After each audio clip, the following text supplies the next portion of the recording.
औज़ुबिल्लाहिमिनश्शैतानिर्रजीम बिस्मिल्लाहिर्रहमानिर्रहीम। मोहतरम ख़वातीन व हज़रात, हर एक ने ज़िंदगी में ये चीज़ एक्सपीरियंस की हुई होती है कि उसको उल्टियाँ आए, और हर एक बंदा जो है तो कभी कभार वो अपनी ज़िंदगी में इस मरहले से गुजर चुका होता है। लेकिन मेरे कुछ दोस्तों ने सवाल किया कि बहुत से लोग ऐसे होते हैं जिनको बहुत ज़्यादा उल्टियाँ आती हैं, या अगर बहुत ज़्यादा उल्टियाँ एकदम से आए तो उनकी वजूहात क्या हो सकती हैं, और फौरी तौर पर क्या करना चाहिए कि जिस बंदे को बहुत ज़्यादा उल्टियाँ आ रही हों कि उसके उल्टियाँ बंद हो जाएं। बहुत ज़्यादा उल्टियाँ पहले आती क्यों हैं, इस बारे में बात करते हैं। जो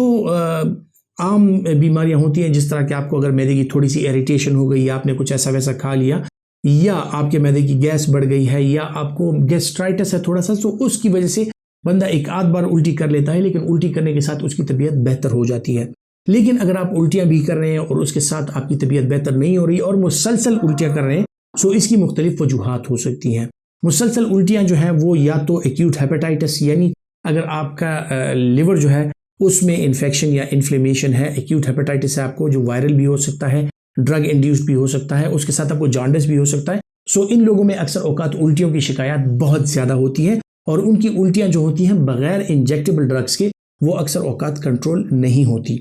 ऐसे लोगों में बहुत ज़्यादा उल्टियाँ होती हैं। जिन लोगों में बहुत ज़्यादा उल्टियाँ हो, या तो उनको एक्यूट हेपेटाइटिस हो सकता है, या उनको जो एक्यूट गैस्ट्रोएंटेराइटिस होता है उसके साथ साथ उल्टियां भी आती हैं, लेकिन उल्टियों के साथ साथ उनका पेट नरम हो जाता है और उनको डायरिया भी होता है, इसके साथ उनको बुखार भी हो सकता है। बहुत ज़्यादा उल्टियां जो है वो एक्यूट गैस्ट्रोएंटेराइटिस की अलामात में भी एक अलामत है। इसके अलावा जिन लोगों में पाइलोनेफ्राइटिस या यूरिनरी ट्रैक्ट इन्फेक्शन हो जाए, यानी जिनके गुर्दे में वर्म या सूजन हो जाए, उनमें भी बुखार के साथ साथ खपखपी और बहुत ज़्यादा उल्टियाँ आना, ये जो है खुसूसन जो डायबिटिक पेशेंट्स होते हैं, जो ख़वातीन होती हैं, उनमें ये चीज़ ज़्यादा हो सकती है। अगर आपको बहुत ज़्यादा उल्टियाँ आ रही है बुखार के साथ, आपको खुदा न खास्ता जो गुर्दे का इन्फेक्शन है वो भी हो सकता है, उसके साथ भी बहुत ज़्यादा उल्टियाँ आती हैं। बुखार के तेज़ बुखार के साथ अगर उल्टियाँ आती हैं, इसमें मलेरिया भी एक ऐसी चीज़ है कि खुदा न खास्ता किसी बंदे को अगर मलेरिया हो तो उसमें भी उल्टियाँ बहुत ज़्यादा आ सकती हैं, और वो उल्टियाँ ऐसी होती हैं कि बाज़ औक़ात आम दवाइयों के साथ वो कंट्रोल नहीं होती, और उसके लिए हमें इंजेक्टेबल दवाइयों का सहारा लेना पड़ता है। इसके अलावा बहुत से लोग ऐसे होते हैं जो खाने के बाद उल्टी की शिकायत करते हैं, उनके पेट में और मैदे में दर्द होता है। ये वो लोग होते हैं जिनको अक्सर औकात पेप्टिक अल्सर की प्रॉब्लम होती है, और ये जैसे ही कुछ खाते हैं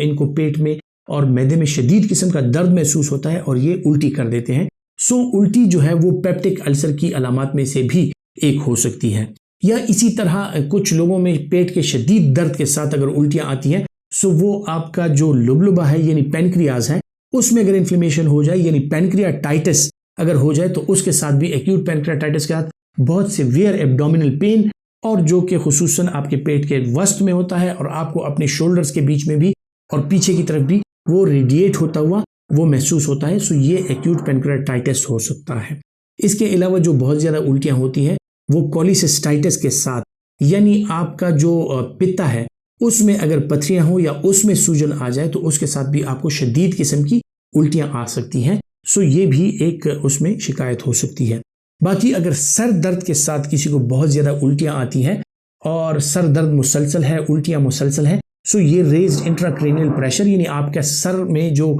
दिमाग के इर्द गिर्द पानी की एक छोटी सी जली है,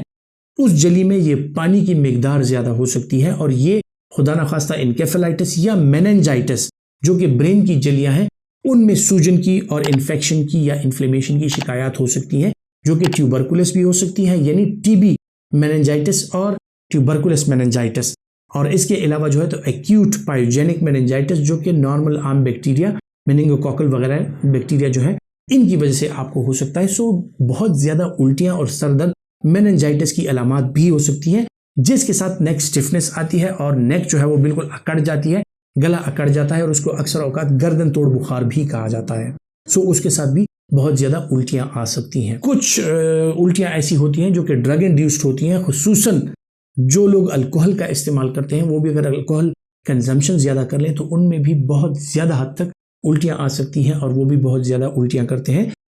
आपको देखना है अपने पेशेंट की हिस्ट्री को, कि आपके पेशेंट की हिस्ट्री क्या है, उल्टियों के साथ साथ उसकी जो एसोसिएटेड अलामात हैं, यानी उसके साथ और क्या क्या चीज़ें रिलेटेड हैं इन अलामात के साथ, आपको उन चीज़ों को देखना है। आपको पॉसिबल डायग्नोसिस मिल जाती है कि उल्टियों की वजूहात क्या हैं। जब एक दफ़ा उल्टियों की वजूहात मालूम हो जाए, एक दफ़ा तशखीस हो जाए, फिर इलाज करना आसान हो जाता है। लेकिन अगर आप हॉस्पिटल से दूर हैं, डॉक्टर की रसाई जो है वो आपसे दूर है, और कुछ टाइम ऐसा है, जो सबसे बुनियादी चीज़ आपने करनी है वो क्या करना है कि अपने मरीज़ को खिलाना पिलाना बंद कर दें और उसको कोई एंटी एमेटिक सिरप या एंटी एमेटिक टैबलेट दे दें। इसके साथ साथ जो है तो मिंट फ्लेवर यानी पुदीने का कावा या इस तरह की कोई चीज़, या उनको सौंफ वगैरह का कावा आप पिला सकते हैं। लेकिन अपना जो पेशेंट है उसको यकीनन आप अपने डॉक्टर के पास पहुंचाएं, क्योंकि आपका डॉक्टर इसकी हाइड्रेशन चेक करेगा, क्योंकि आपके पेशेंट को उल्टियों के साथ डिहाइड्रेशन हो सकती है, उसमें नमकियात का लॉस हो सकता है, और हो सकता है कि आपका डॉक्टर नमकियात का लॉस जो हुआ है या ये डिहाइड्रेशन जो हुई है वो ORS के जरिए या रग के जरिए उसको फ्लूइड देके यानी IV फ्लूइड्स देके उसकी करेक्शन कर ले। सो अगर आपका मरीज बहुत ज़्यादा उल्टियाँ कर रहे हैं, बुनियादी चीज़ ये है कि आपने अपने डॉक्टर से तशखीस करा के उसका इलाज करवाना है। अपना बहुत सा ख्याल रखिएगा। अल्लाह हाफिज़।